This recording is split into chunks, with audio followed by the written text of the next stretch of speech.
नमस्कार दोस्तों, स्वागत है आपका YouTube चैनल देसी कहानी स्टार पर। श्रोताओं, एक समय की बात है। एक गांव में तीन मित्र रहा करते थे। तीनों मित्रों ने प्लान बनाया कि हमें कमाने के लिए कहीं बाहर जाना चाहिए।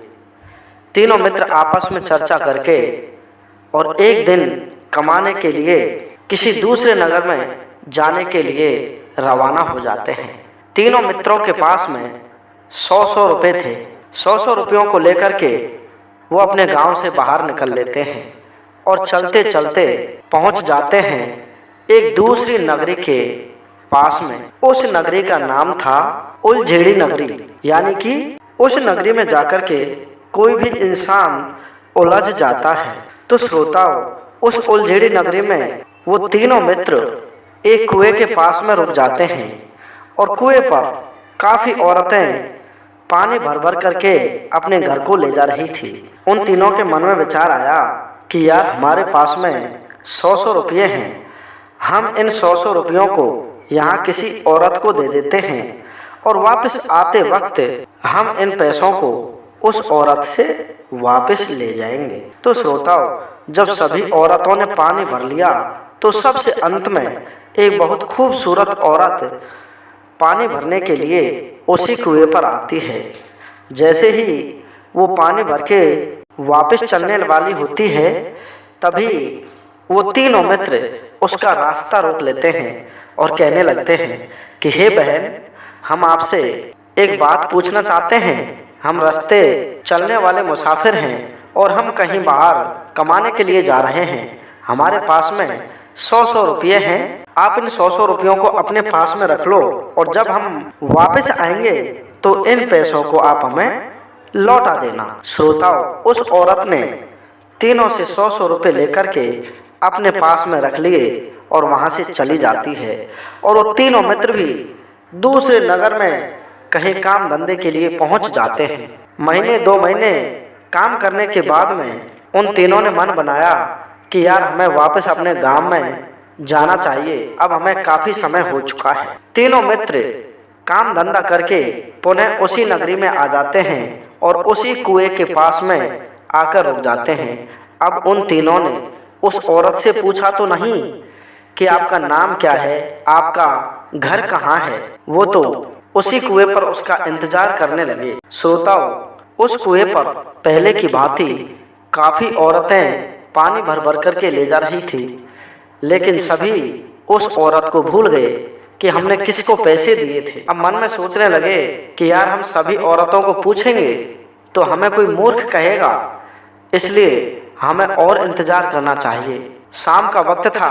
सभी औरतें पानी भर भर करके और वापस अपने घर को चली जाती हैं और सबसे अंत में वही औरत आती है जिसको उन्होंने पैसे दिए थे। उस औरत को देख करके वो लोग सोचने लगे कि यार, हो सकता है शायद ये वही औरत हो जिसको हमने पैसे दिए थे, क्यों ना इसी से पूछना चाहिए। जैसे ही उस औरत ने पानी भरकर मटका अपने सर पर रखा, तीनों मित्रों ने उसका रास्ता घेर लिया और कहने लगे कि हे देवी, हम इधर से गए थे 2 महीने पहले, तब हमने शायद आपको 100 रुपये दिए थे। आपके पास में हमारे 300 रुपये हैं, आप हमें उन्हें वापस लौटा दो। उस औरत ने जवाब दिया कि आप में से पहला व्यक्ति 100 रुपये मेरे से उस वक्त ले जाए जब काठ की घोड़ी लगाम चबाने लग जाए, यानी कि लकड़ी की घोड़ी लगाम चबाने लग जाए। वो तीनों आश्चर्य में पड़ गए कि भाई, लकड़ी की घोड़ी लगाम कैसे चबाएगी। और दूसरे वाले को उस औरत ने कहा कि आप मेरे पास में तब आना जब आधे लोग सो जाएं और आधे लोग जागते रहें। उन तीनों को फिर से बात समझ में नहीं आई और तीसरे वाले को उसने कहा था कि आपको पैसे मैं जब दूंगी जब इस नगरी का राजा मर जाएगा और दूसरा राजा उस सिंहासन पर विराजमान हो जाएगा, उस वक्त आप मेरे पास में आना, तब मैं आपको पैसे दूंगी। श्रोताओं, उलझेड़ी नगरी की औरत थी, तीनों को उलझा दिया। तीनों उस नगरी के बाजार में घूमने लगे और किसी एक धर्मशाला में रुक कर के रात्रि व्यतीत कर ली। सुबह का वक्त हुआ और वो फिर से बाजार में घूमने लगे तो एक दुकानदार ने पूछा कि भाई आप कल भी इस बाजार में घूम रहे थे और आज भी इस बाजार में घूम रहे हो, कारण क्या है? तो तीनों ने जवाब दिया कि सुनो दुकानदार भैया, हम इस नगरी में उलझ चुके हैं। हमारे पास में एक औरत आई थी, उसके पास में हमने पैसे रख दिए और पता नहीं वो हमें क्या क्या बोल रही थी। तभी वो दुकानदार समझ गया कि किसी औरत ने इन्हें उलझा दिया है।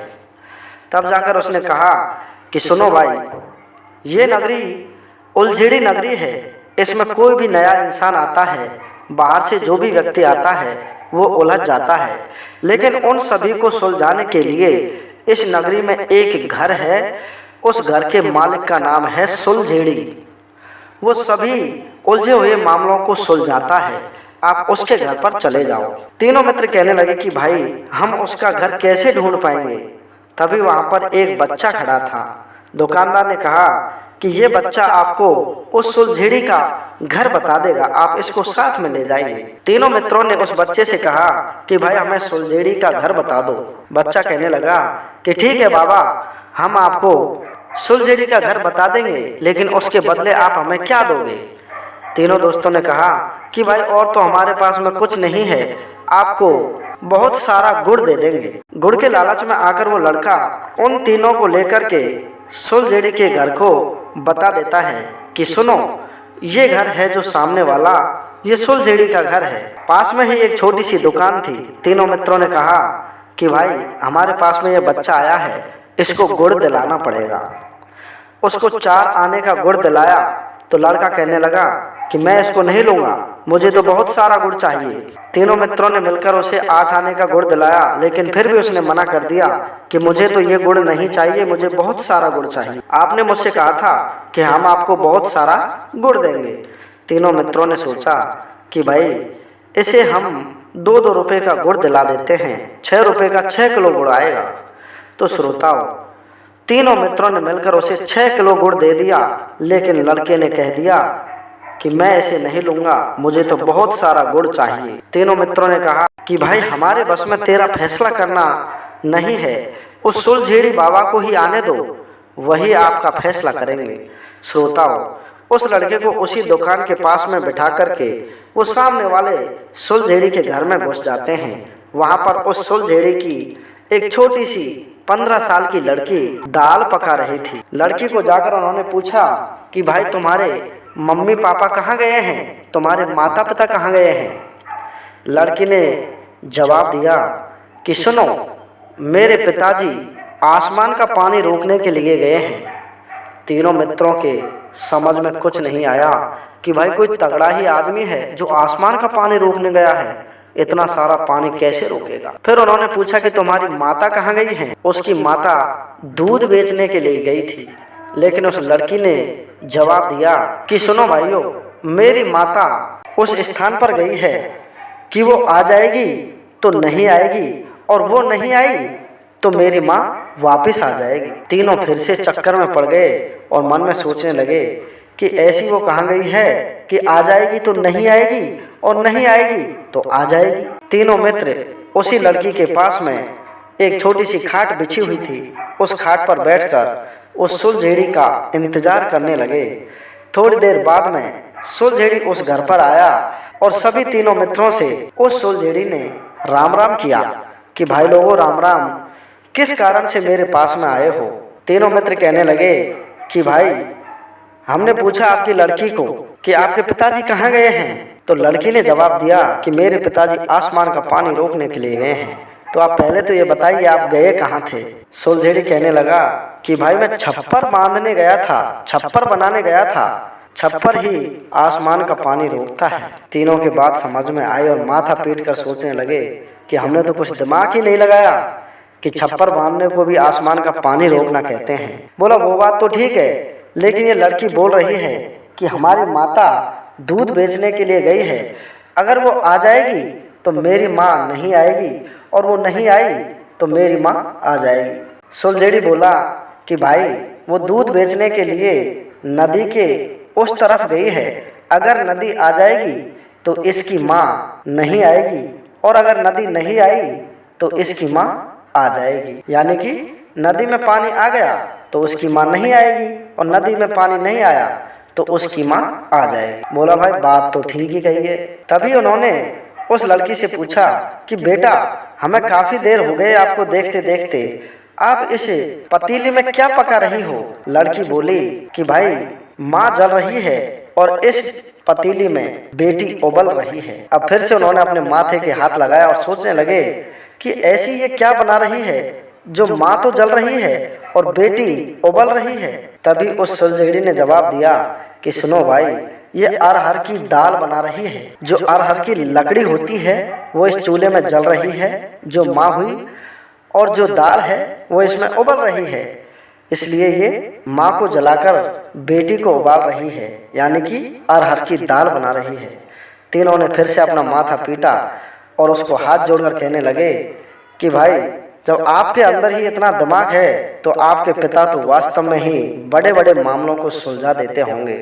तो सबसे पहले तीनों मित्रों ने कहा कि सुलझेड़ी बाबा, पहले आप इस बच्चे का न्याय करो।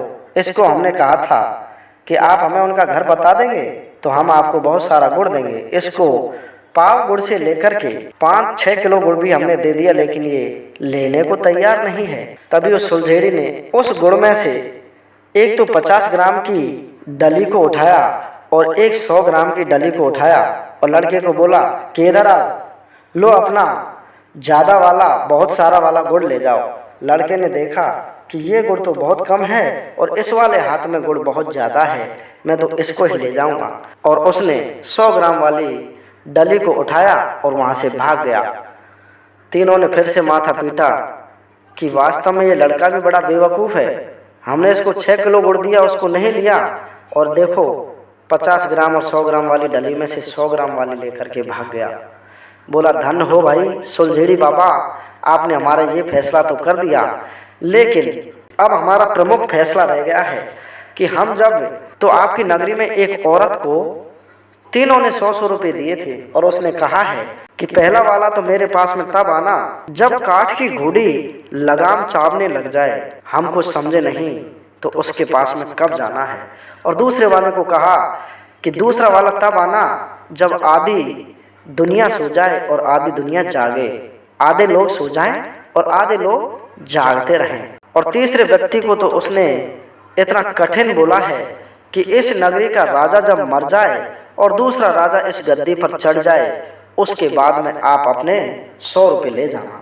सुलझेड़ी बाबा के सारी बात समझ में आ गई और उन सबको खाना खिलाया और शाम का वक्त होने का इंतजार किया। जैसे ही शाम का वक्त हुआ, उनको खाना खिलाया, बिस्तर लगा दिए और सोने का वक्त हुआ तो पहले वाले से कहा कि जाओ भाई, अब काठ की घोड़ी लगाम चाबने वाली है, अब आप वहां से पैसे ले आओ। पहला वाला गया और उसी औरत के घर पर पहुंच गया और कहा कि लाओ भाई मेरे 100 रुपये। उस औरत ने उस वक्त खाना पीना खा करके अपना बिस्तर लगा दिया और दरवाजा बंद करने ही वाली थी, तब तक तो वो आ गया और उसको 100 रुपये निकाल करके दे दिए। और औरत बोली कि वास्तव में आप सही समय पर आए हो, काठ की घोड़ी लगाम चावने ही वाली थी। 100 रुपये लेकर के वो लड़का पुनः उस सुलझेड़ी बाबा के पास में आ जाता है और कहने लगा कि बाबा अब तो मुझे बता दो कि काठ की घोड़ी ने लगाम कैसे चाबी। बोलो वाह रे भाई पागल, अब भी नहीं समझा। लकड़ी के दरवाजे में जब लोहे की कुंडी को लगाया जाता है, दरवाजे को बंद किया जाता है, तो उस वक्त को कहा जाता है काठ की घोड़ी लगाम चावने लगती है। जो लकड़ी के दरवाजे होते हैं वो लोहे की कुंडी को चबा जाते हैं, यानी कि दरवाजा अंदर से बंद हो जाता है। उसने अपने माथे पर हाथ लगाया और अपनी गर्दन को हिलाते हुए बाबा सुलझेड़ी को हाथ जोड़ा और कहा कि बाबा मान गए आपकी बुद्धि को। तो श्रोताओं, तीनों मित्र सो जाते हैं। 2 घंटे बाद में जब 12 बजे का समय होता है तो उसने दूसरे वाले को जगाया और कहा कि जाओ भाई, आधे लोग सो रहे हैं और आधे जाग रहे हैं। जो लोग 12 बजे तक जाग रहे हैं वो सुबह के वक्त सो जाएंगे और जो पहले ही सो चुके हैं वो सुबह जल्दी जाग जाएंगे। इसलिए ये समय वो है जो आधे लोग सो रहे हैं और आधे लोग जाग रहे हैं। आप भी जाकर अपने पैसे ले आओ। दूसरा वाला गया और उस औरत की कुंडी को बजाया।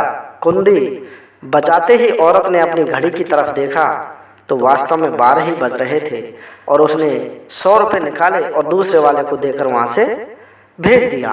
तो श्रोताओं, दोनों मित्र आपस में राजी हुए कि हमारे पैसे तो मिल गए, लेकिन तीसरे वाले को तो पैसे जब मिलेंगे जब इस नगरी का राजा मर जाएगा और दूसरा राजा इस राजगद्दी पर चढ़ जाएगा। तो हम दोनों को तो अब इन 200 रुपयों को लेकर के घर चलना चाहिए और इस तीसरे वाले को यहीं रुकने देना चाहिए, क्योंकि इसको तो अभी पता नहीं कितने वर्ष का इंतजार करना पड़ेगा, कब राजा मरेगा और कब उसका दूसरा राजगद्दी पर चढ़ेगा और कब इसको पैसे मिलेंगे। श्रोताओं, यही बात वो तीसरा वाला व्यक्ति सोच रहा था कि भाई इन दोनों के पैसे तो मिल गए, लेकिन मेरे पैसे तो ये राजा मरेगा और दूसरा राजा गद्दी पर चढ़ेगा तभी मिलेंगे। तो श्रोताओं, सुबह का वक्त हुआ और सुबह का वक्त होते ही जैसे ही सुलझेड़ी बाबा ने कहा कि चलो भाई तीसरे वाले व्यक्ति आपके पैसे भी उससे लेकर के आ जाओ, राजा मर चुका है और दूसरे वाला राजा है वो सिंहासन पर चढ़ने वाला है। श्रोताओं, तीसरा वाला व्यक्ति पूछने लगा कि सुनो सुलझेड़ी बाबा, अभी तो राजा मरा ही नहीं, तो दूसरा वाला राजा कहाँ से सिंहासन पर बैठेगा? बोला, वाह रे पागल, अब भी नहीं समझ पाया? बोला, बाबा मैं तो नहीं समझा, आप ही समझाओ। बोलो, देखो कल वाला सूर्य तो अस्त होकर के चला गया और अब सुबह होने वाला है। दूसरा सूर्य महाराज जो दुनिया का राजा है ये अपनी गद्दी पर आसीन होने वाला है। तो इसी को कहते हैं पहला राजा मरकर दूसरा राजा सिंहासन पर चढ़ना। अब दूसरे वाले राजा सिंहासन पर चढ़ने वाले हैं, सूर्य देव निकलने वाले हैं। आप उसके घर पर पहुंचोगे तब तक सूर्य देव अपने सिंहासन पर चढ़ जाएंगे। सुलझेड़ी बाबा को हाथ जोड़ते हुए वो लड़का उसी औरत के पास में जाता है और बोला, लाओ भाई मेरे 100 रुपये। उस औरत ने तुरंत सूर्य देव की तरफ देखा और कहा कि हाँ, वास्तव में आप सही समय पर आए हो, ये ले जाओ अपने 100 रुपये। तो श्रोताओं, इस प्रकार से उस अलझेड़ी नगरी में से उस सुलझेड़ी बाबा ने उन तीनों मित्रों को अपनी नगरी को पार कराया और अपनी नगरी से विदा किया। तब जाकर वो तीनों मित्र पुनः वापस घर पर पहुंचते हैं और अपने घर वालों से आकर के मिलते हैं। तो श्रोताओं, ये थी हमारी बहुत रोचक कहानी। आपको ये कहानी यदि अच्छी लगी है तो हमारे चैनल को सब्सक्राइब करके वीडियो को एक लाइक अवश्य कर देना। जय हिंद, जय भारत।